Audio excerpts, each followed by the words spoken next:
A question that's been coming to me the last few months is what's feeding the current real estate market? Certainly, 2020 performed like I don't think anyone could have predicted. It was extremely competitive for buyers, for those sellers that chose to took advantage of the market in 2021. They were extremely busy, and so where's that going in 2021? Um, Certainly, what we're seeing initially is inventory levels are still low, demand is still high, but what's really feeding the market right now is record low interest rates. I mean, we've had the lowest interest rates we've had in quite a while, and they were pretty good before that. And there's been articles published that we can expect current interest rates to stay the same into 2022 and 2023. Um, my next point, work from home, that's been something that either by force or by choice that um, employers and employees have had to navigate. And, one would think that working from home might up your quality of life, but, what we're actually finding is there is a level of frustration with, spouses and kids, everybody working from home.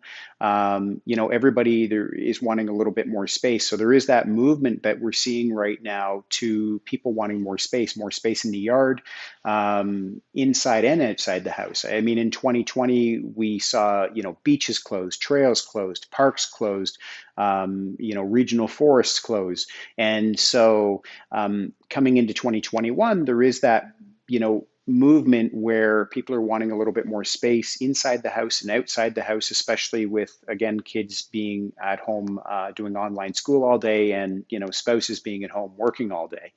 And my last point is what's feeding the market in 2021 is the avoidance of renos. 2020 saw a lot of the really good contractors were extremely busy. They were very booked up.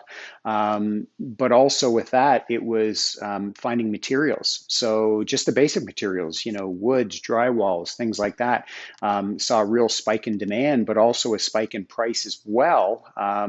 And so there are, what's feeding the market. There are a component of people out there that are, weighing out, should I just move as opposed to renovate my existing property? So, I mean, that's something that's pretty constant in the market, but, we saw it really pronounced through 2020. So, if you're a buyer going into 2021 looking to make a purchase and you want to come up with a strategy to make sure that you do secure the home of your dreams, I'd be happy to talk to you.